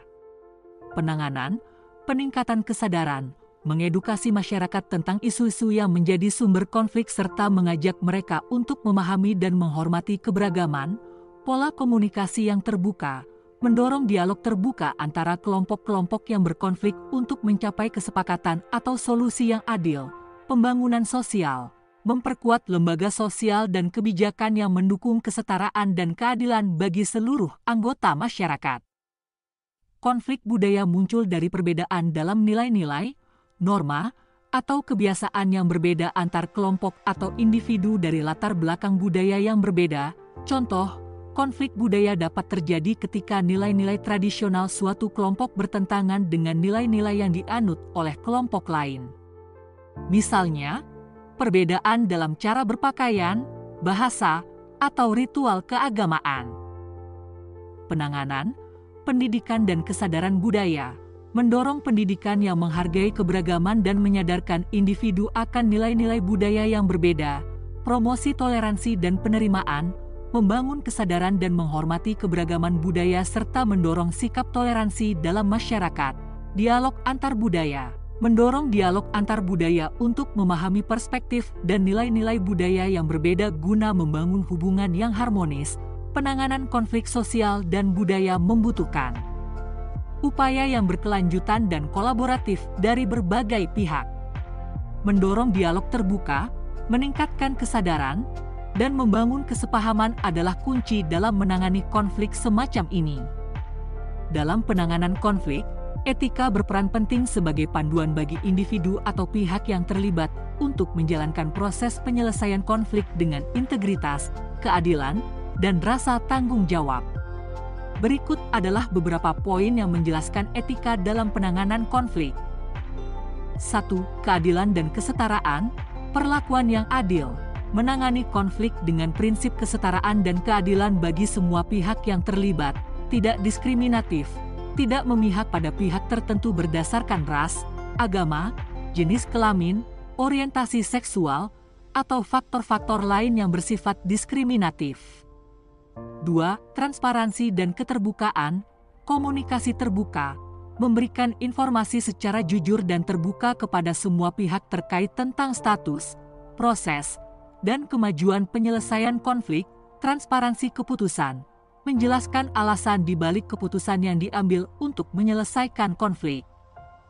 3. Penghargaan terhadap privasi dan kerahasiaan, penghormatan privasi, menghormati hak privasi individu dalam konteks konflik, kerahasiaan informasi, menjaga kerahasiaan informasi yang bersifat pribadi atau sensitif yang diperoleh selama penanganan konflik. 4. Empati dan penghargaan terhadap kepentingan lain. Empati, mempertimbangkan perspektif dan perasaan individu atau pihak yang terlibat dalam konflik, kepentingan bersama, berusaha mencari solusi yang menguntungkan bagi semua pihak yang terlibat, bukan hanya satu pihak. 5. Profesionalisme dan integritas. Profesionalisme, melakukan penanganan konflik dengan keterampilan dan keahlian yang diperlukan tanpa melanggar etika profesi atau norma sosial. Integritas, bertindak secara konsisten dengan nilai-nilai yang dipegang, tanpa mengorbankan prinsip atau moralitas dalam proses penyelesaian konflik. 6. Kolaborasi dan dialog. Kolaborasi, mendorong kerjasama dan dialog yang produktif antara pihak-pihak yang terlibat untuk mencapai penyelesaian yang dapat diterima bersama. Negosiasi yang menguntungkan, berusaha mencapai kesepakatan yang adil dan berkelanjutan melalui proses negosiasi yang menghormati kebutuhan dan kepentingan semua pihak. 7. pertimbangan etika dalam pengambilan keputusan, refleksi dan evaluasi, menyadari implikasi etis dari setiap keputusan yang diambil dalam penanganan konflik sebelum mengambil tindakan, memahami dan menerapkan prinsip-prinsip etika dalam penanganan konflik membantu menjaga integritas, keadilan, dan kepercayaan dalam proses penyelesaian konflik. Ini juga memastikan bahwa hasil yang dicapai adalah sesuai dengan nilai-nilai moral dan standar etika yang berlaku. Evaluasi dan pemantauan penyelesaian konflik adalah tahap penting dalam memastikan bahwa solusi yang diambil efektif, berkelanjutan, dan menghasilkan perubahan yang positif. Evaluasi penyelesaian konflik, tujuan evaluasi, mengevaluasi sejauh mana solusi yang diimplementasikan telah berhasil menyelesaikan konflik dan apakah solusi tersebut sesuai dengan tujuan yang telah ditetapkan, kriteria penilaian, menetapkan kriteria evaluasi yang jelas yang mencakup dampak, efektivitas, keadilan, dan keberlanjutan solusi yang diterapkan. Pengumpulan data, mengumpulkan data terkait implementasi solusi, respons individu atau kelompok, dan dampak perubahan yang terjadi. Analisis hasil, menganalisis hasil evaluasi berdasarkan data yang terkumpul untuk menentukan sejauh mana solusi yang diambil berhasil menyelesaikan konflik, identifikasi keberhasilan dan kekurangan, mengidentifikasi apa yang berhasil dan kekurangan dari solusi yang diterapkan serta memahami alasan di balik keberhasilan atau kegagalan tersebut.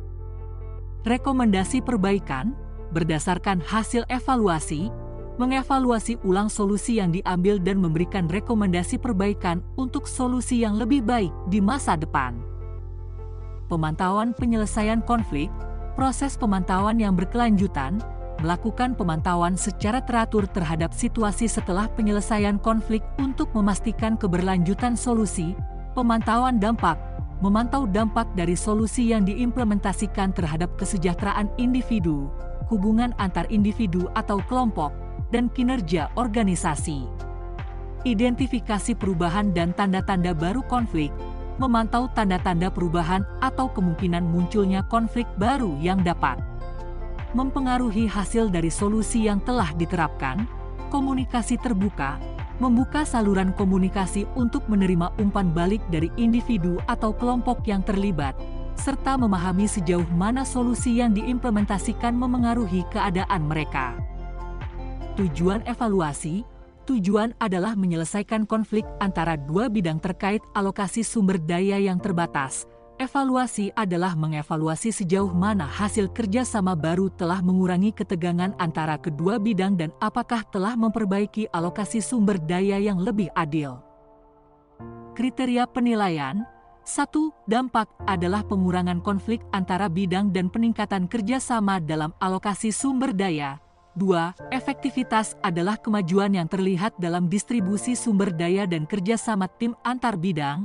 3. Keadilan, keterlibatan setiap bidang dalam pengambilan keputusan dan keadilan dalam alokasi sumber daya. 4. Keberlanjutan adalah kemampuan solusi untuk mempertahankan hubungan yang positif antar departemen dalam jangka panjang. Pengumpulan data, 1. Survei dan wawancara dengan anggota bidang yang terlibat. 2. Data produktivitas dan kepuasan kerja sebelum dan setelah penerapan solusi, rekaman pertemuan atau kolaborasi antar bidang. Analisis hasil, hasil menunjukkan peningkatan dalam tingkat kerjasama antar bidang, tetapi masih ada ketegangan yang terasa dalam pembagian sumber daya tertentu. Peningkatan produktivitas tetapi belum mencapai optimal. Identifikasi keberhasilan dan kekurangan. 1. Keberhasilan adalah adanya kerjasama yang lebih baik dalam sebagian besar area alokasi sumber daya. 2. Kekurangan adalah masih terdapat ketegangan dalam alokasi sumber daya yang spesifik dan kebutuhan komunikasi yang lebih baik. Rekomendasi perbaikan. 1. Penyempurnaan proses alokasi sumber daya untuk memastikan keadilan yang lebih besar. 2. Pelatihan lebih lanjut tentang komunikasi dan negosiasi antar bidang. 3. Pembentukan tim lintas departemen untuk mengatasi masalah alokasi sumber daya yang spesifik. Pemantauan dampak, 1. Kesejahteraan individu adalah melakukan survei kepuasan kerja setiap bulan untuk menilai perasaan dan kepuasan anggota tim terhadap solusi yang diterapkan. 2. Hubungan antara individu atau kelompok adalah mengadakan pertemuan bulanan untuk mengevaluasi dinamika tim, memastikan kerjasama yang baik, dan mengidentifikasi apakah ada konflik tersembunyi. 3. Kinerja organisasi adalah memantau peningkatan atau penurunan produktivitas proyek serta evaluasi apakah solusi yang diterapkan berdampak pada kinerja keseluruhan tim. Identifikasi perubahan dan tanda-tanda baru konflik, melakukan observasi rutin terhadap interaksi antar anggota tim untuk mendeteksi tanda-tanda perubahan sikap atau adanya konflik yang baru muncul, seperti ketegangan dalam komunikasi atau isolasi anggota tim tertentu. Komunikasi terbuka. 1. Sesi evaluasi rutin. Mengadakan pertemuan bulanan atau triwulanan untuk memberikan kesempatan kepada anggota tim untuk berbagi umpan balik tentang perubahan yang terjadi setelah penerapan solusi.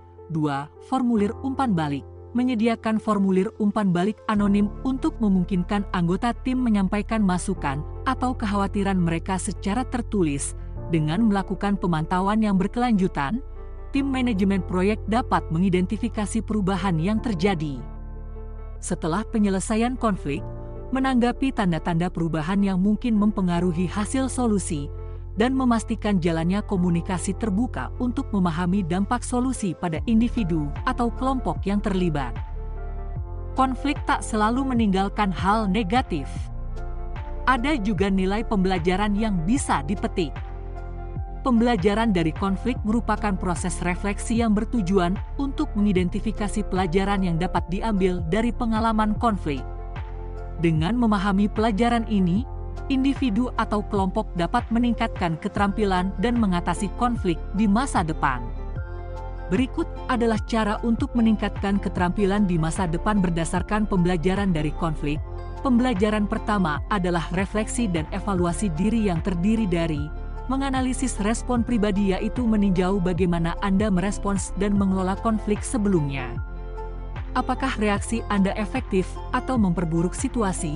Selanjutnya adalah mengidentifikasi kekuatan dan kelemahan, yaitu mengenali keterampilan atau strategi yang berhasil dan yang tidak, sehingga Anda dapat memperkuat kekuatan dan mengatasi kelemahan. Yang kedua yaitu pengembangan keterampilan komunikasi yang terdiri dari 1. Komunikasi yang efektif. Belajar untuk mendengarkan dengan lebih baik, berbicara dengan jelas, dan mengungkapkan kebutuhan serta kekhawatiran secara konstruktif. 2. Negosiasi dan kolaborasi. Mengembangkan kemampuan untuk bernegosiasi dan bekerja sama untuk mencapai solusi yang menguntungkan semua pihak. Yang ketiga yaitu pengelolaan emosi, terdiri dari 1. Pengendalian diri, belajar mengontrol emosi ketika terlibat dalam konflik untuk menghindari reaksi impulsif yang dapat memperburuk situasi. 2.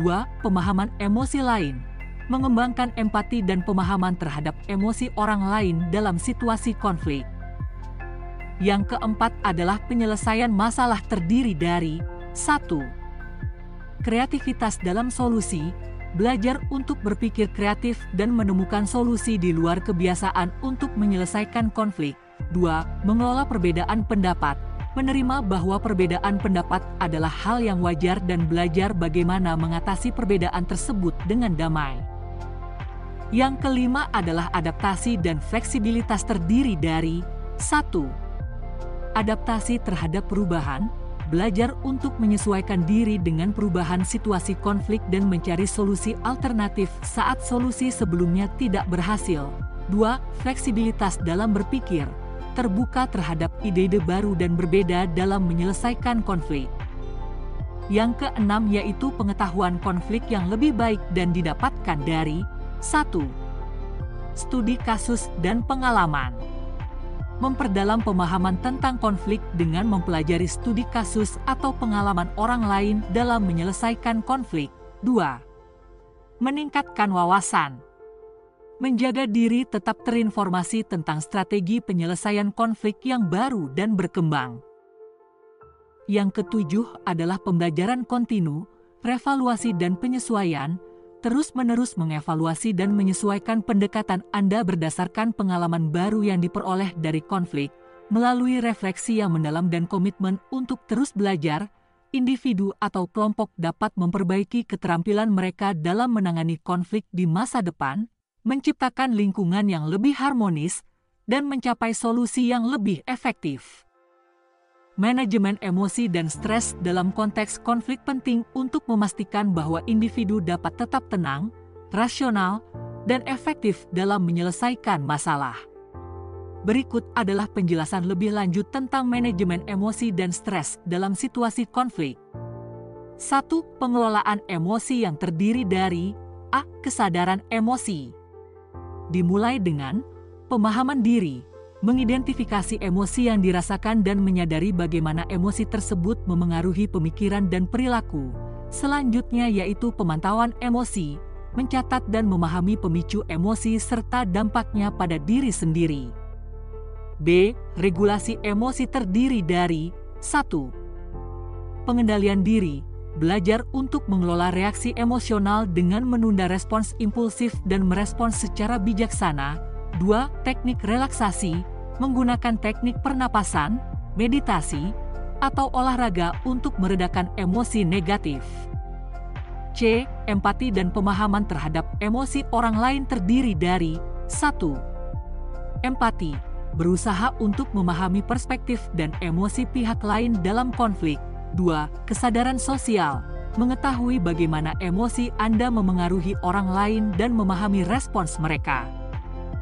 2. Manajemen stres yang dimulai dengan A. Identifikasi sumber stres, pemahaman pemicu stres, mengidentifikasi apa yang membuat Anda stres dalam situasi konflik tertentu, dan selanjutnya yaitu penilaian dampak stres, menilai dampak stres terhadap kinerja dan respons terhadap konflik.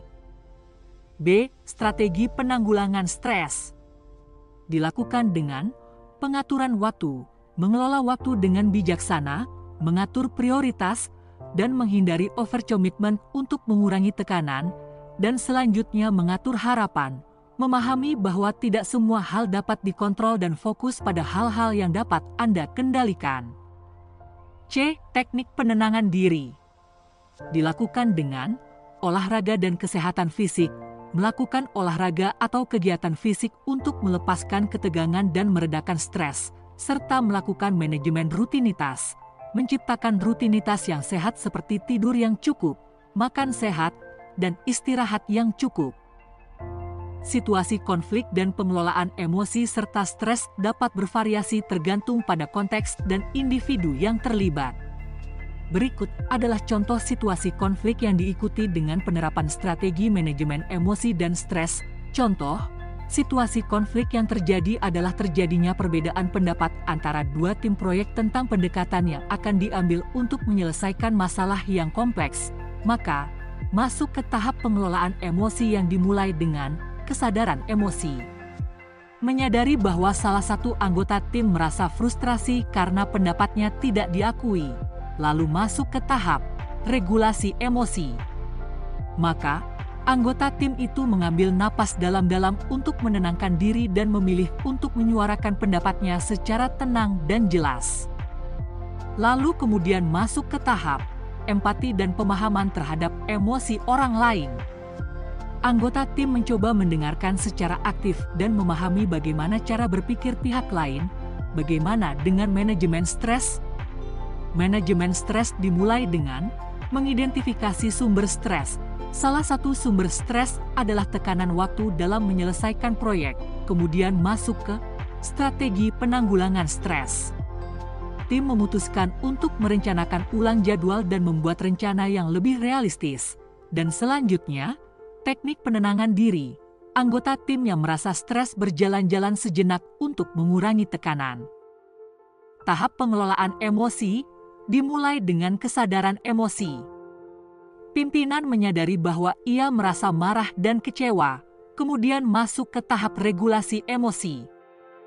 Pimpinan memilih untuk menunda diskusi hingga situasi emosionalnya mereda untuk menghindari reaksi impulsif, lalu tahap empati dan pemahaman terhadap emosi orang lain. Pimpinan mencoba memahami perspektif bawahannya dan berbicara dengan empati. Tahapan manajemen stres dimulai dengan identifikasi sumber stres. Stres berasal dari tekanan yang dirasakan oleh pimpinan karena harapan tidak terpenuhi. Kemudian lanjut ke tahap strategi penanggulangan stres. Pimpinan menyadari pentingnya memberikan umpan balik yang konstruktif dan membuat rencana tindak lanjut untuk peningkatan. Kemudian tahap penenangan diri. Pimpinan meluangkan waktu untuk berolahraga setelah diskusi yang membantunya meredakan stres. Dalam kedua contoh tersebut, penerapan strategi pengelolaan emosi dan stres membantu individu atau tim dalam menyelesaikan konflik dengan lebih baik, mengurangi ketegangan, dan memungkinkan mereka untuk berkomunikasi secara lebih efektif. Maka penting untuk bisa melakukan manajemen emosi dan stres dalam konflik. Ada beberapa hal yang menjadi nilai positif bagi karyawan atau pegawai antara lain. 1. Peningkatan produktivitas. Dengan mengelola emosi dan stres, individu dapat tetap fokus pada solusi daripada terjebak dalam emosi negatif yang dapat mengganggu produktivitas. 2. Komunikasi yang lebih baik. Memungkinkan individu untuk berkomunikasi dengan jelas dan efektif tanpa dipengaruhi oleh emosi yang mengganggu. 3. Penyelesaian konflik yang lebih efektif. Dengan pengelolaan emosi yang baik, individu dapat menghadapi konflik dengan lebih tenang dan mampu mencari solusi yang lebih baik. Manajemen emosi dan stres adalah keterampilan penting yang membantu individu menghadapi konflik dengan lebih efektif dan memastikan bahwa mereka dapat tetap tenang dan rasional dalam mengatasi situasi yang menantang. Konflik memang tidak disukai. Konflik berusaha untuk dihindari, meskipun sebenarnya konflik akan berpotensi terus hadir.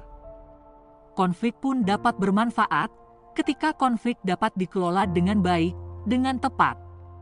Untuk mengelola konflik agar dapat berdampak positif bagi organisasi, langkah-langkah berikut perlu dipertimbangkan. 1. Kesadaran dan penerimaan konflik. Penerimaan realitas. Menyadari bahwa konflik adalah bagian alami dari kehidupan organisasi dan bisa menjadi peluang untuk pertumbuhan dan perubahan yang positif. 2. Komunikasi terbuka dan konstruktif. Membangun saluran komunikasi, mendorong komunikasi terbuka dan jujur di antara anggota tim atau departemen, pengelolaan konflik secara konstruktif, mendukung diskusi terbuka untuk mengeksplorasi ide-ide baru dan solusi yang inovatif. 3. Kolaborasi dan pemecahan masalah bersama.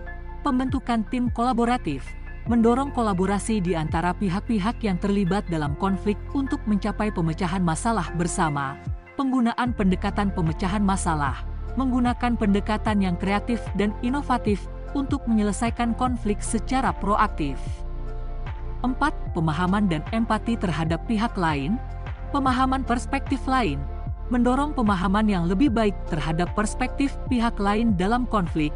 Pembangunan empati, membangun kemampuan untuk merasakan dan memahami perasaan dan kebutuhan orang lain.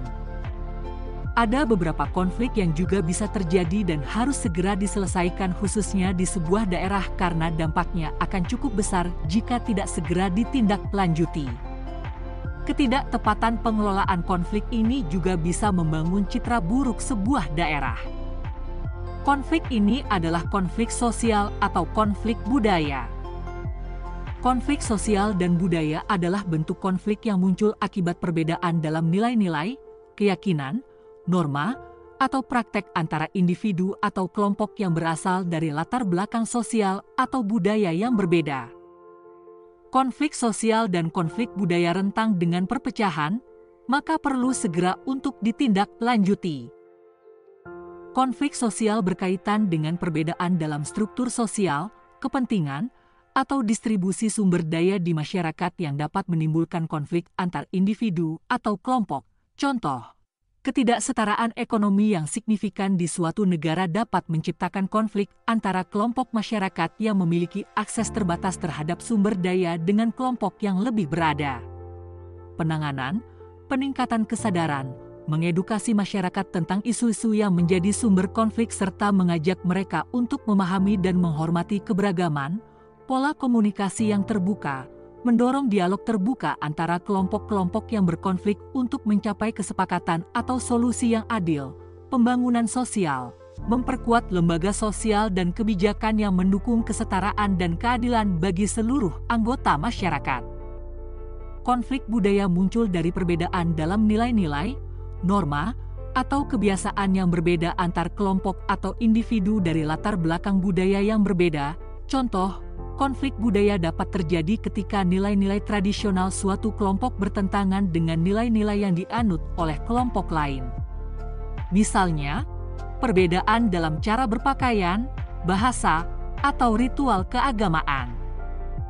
Penanganan, pendidikan dan kesadaran budaya mendorong pendidikan yang menghargai keberagaman dan menyadarkan individu akan nilai-nilai budaya yang berbeda, promosi toleransi dan penerimaan, membangun kesadaran dan menghormati keberagaman budaya serta mendorong sikap toleransi dalam masyarakat. Dialog antar budaya mendorong dialog antar budaya untuk memahami perspektif dan nilai-nilai budaya yang berbeda guna membangun hubungan yang harmonis. Penanganan konflik sosial dan budaya membutuhkan upaya yang berkelanjutan dan kolaboratif dari berbagai pihak. Mendorong dialog terbuka, meningkatkan kesadaran, dan membangun kesepahaman adalah kunci dalam menangani konflik semacam ini. Ada beberapa konflik yang juga bisa terjadi dan harus segera diselesaikan khususnya di sebuah daerah karena dampaknya akan cukup besar jika tidak segera ditindaklanjuti.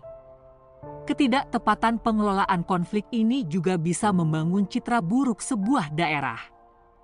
Konflik ini adalah konflik sosial atau konflik budaya. Konflik sosial dan budaya adalah bentuk konflik yang muncul akibat perbedaan dalam nilai-nilai, keyakinan, norma, atau praktek antara individu atau kelompok yang berasal dari latar belakang sosial atau budaya yang berbeda.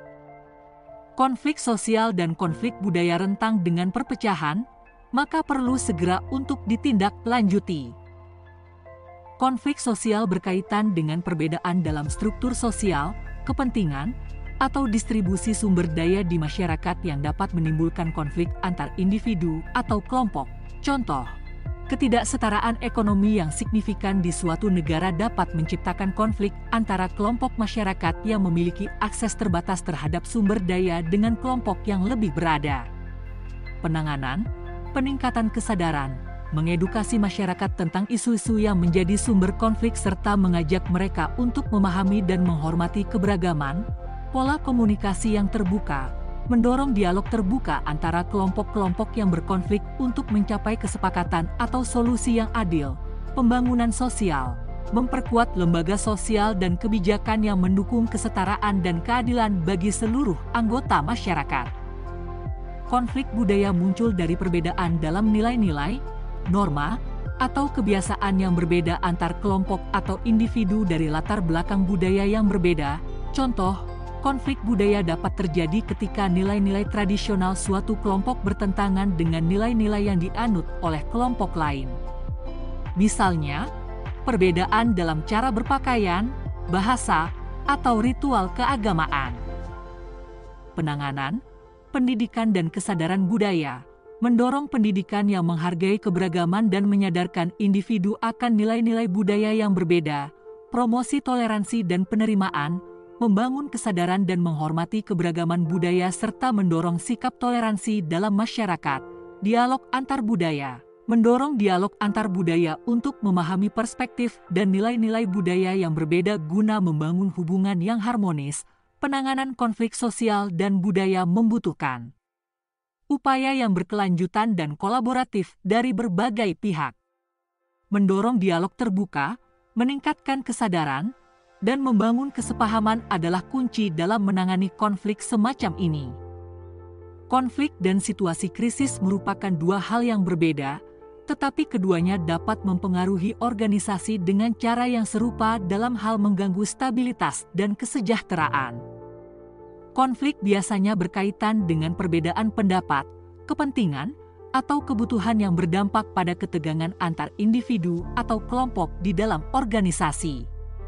Sementara itu, situasi krisis bisa berupa kejadian mendadak atau kejadian darurat yang membahayakan organisasi secara keseluruhan. Strategi darurat untuk situasi kritis. 1. Pengidentifikasian dan pemantauan awal. Identifikasi dan perhatikan tanda-tanda atau situasi yang dapat berkembang menjadi krisis. Misalnya, pengawasan terhadap kondisi operasional, keamanan, atau lingkungan kerja. 2. Pengembangan rencana tanggap darurat. Buat rencana tanggap darurat yang terperinci dan komprehensif untuk menangani berbagai jenis krisis yang mungkin terjadi. Rencana ini harus mencakup langkah-langkah konkret dan siapa yang bertanggung jawab atas setiap tugas. 3. Pelatihan dan simulasi. Latih tim atau personel terkait dalam situasi simulasi untuk menghadapi krisis. Pelatihan ini membantu memastikan bahwa semua orang memahami peran dan tugas mereka saat terjadi krisis. 4. Komunikasi yang efektif. Pertahankan saluran komunikasi yang terbuka dan jelas. Pastikan informasi diperbarui secara teratur sehingga semua orang terinformasi dan mengerti situasi saat krisis terjadi. 5. Koordinasi tim. Koordinasikan tindakan antar tim atau departemen yang terlibat dalam menangani krisis. Jalin kerjasama yang solid untuk menanggapi situasi darurat dengan cepat dan efektif. 6. Evaluasi dan pembelajaran. Setelah situasi krisis mereda, lakukan evaluasi menyeluruh terhadap tanggapan darurat. Tinjau keberhasilan langkah-langkah yang diambil dan pelajari pelajaran untuk meningkatkan rencana tanggap darurat di masa mendatang. Budaya organisasi memiliki peran besar dalam mengelola konflik. Budaya yang tepat dapat mendorong resolusi konflik yang sehat, sementara budaya yang tidak tepat bisa menjadi pemicu konflik. Berikut adalah cara bagaimana budaya organisasi dapat mendorong atau mencegah konflik. Budaya yang mendorong konflik yang sehat. Pertama, penghargaan terhadap diversitas dan perspektif beragam. Budaya yang menghargai perbedaan pendapat dan perspektif akan mendorong anggota tim untuk lebih terbuka terhadap diskusi dan debat yang konstruktif. Kedua, komunikasi terbuka dan transparansi. Budaya di mana komunikasi terbuka dan transparan dihargai akan membantu mengurangi munculnya konflik karena ketidakjelasan atau ketidakpahaman. Ketiga, kesadaran akan konflik dan resolusi proaktif. Budaya yang menyadari bahwa konflik adalah hal yang normal dan memiliki mekanisme yang kuat untuk menangani konflik secara proaktif akan mengurangi konflik yang tidak perlu atau yang membesar. Keempat, keterbukaan terhadap perubahan dan inovasi. Budaya yang mendorong inovasi dan perubahan akan menghadirkan diskusi dan pertentangan ide-ide baru, yang jika dikelola dengan baik, dapat meningkatkan kreativitas dan solusi. Budaya yang memperburuk konflik. Yang pertama, ketidaksesuaian nilai dan norma organisasi. Jika nilai individu tidak selaras dengan nilai dan norma organisasi, ini bisa menyebabkan konflik dan ketegangan yang berkepanjangan. Yang kedua, ketidakjelasan komunikasi dan ketidakterbukaan. Ketidakjelasan dalam komunikasi atau kurangnya transparansi dapat memicu konflik karena kebingungan atau ketidakpercayaan. Yang ketiga, hierarki yang terlalu tegas dan kurangnya partisipasi.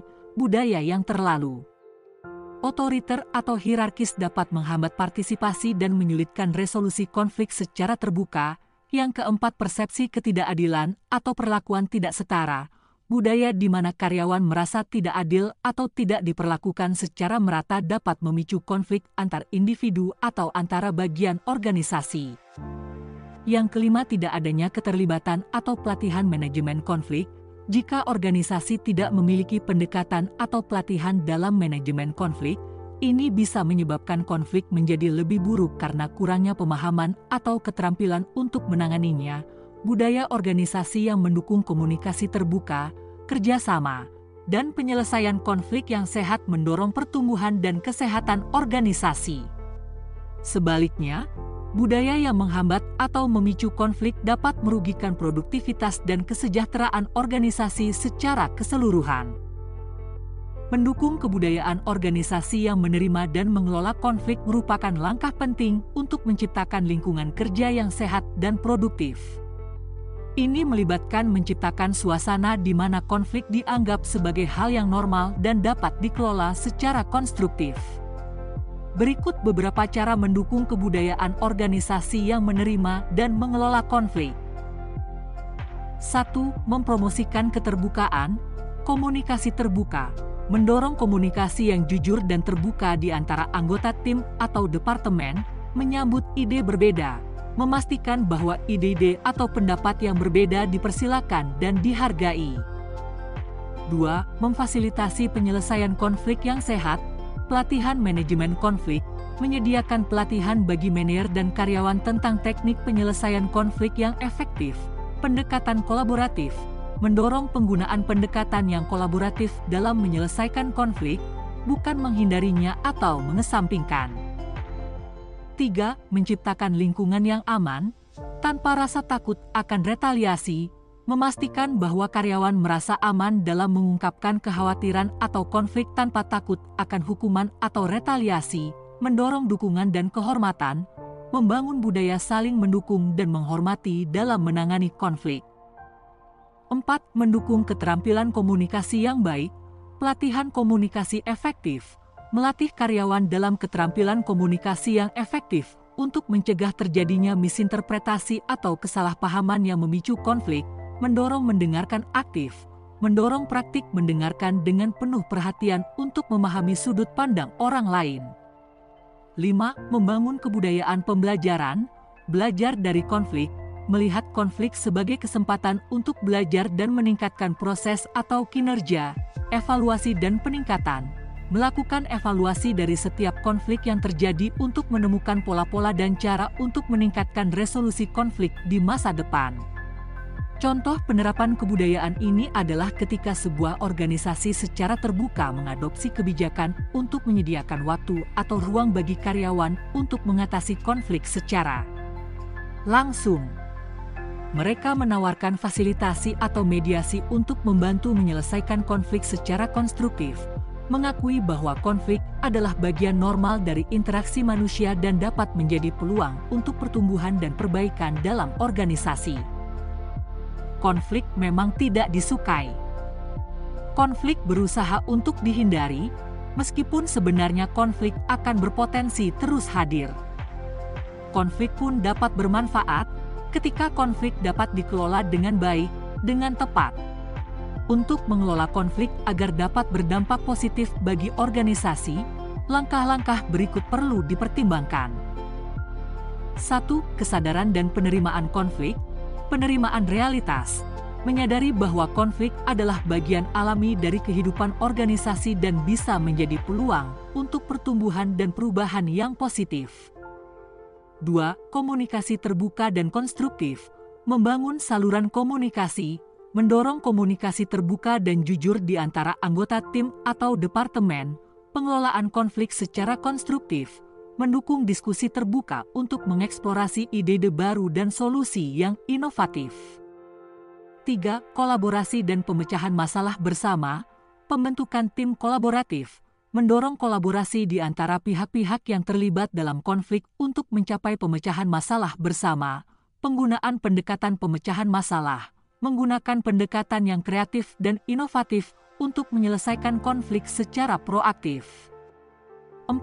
Pemahaman dan empati terhadap pihak lain, pemahaman perspektif lain, mendorong pemahaman yang lebih baik terhadap perspektif pihak lain dalam konflik, pembangunan empati, membangun kemampuan untuk merasakan dan memahami perasaan dan kebutuhan orang lain.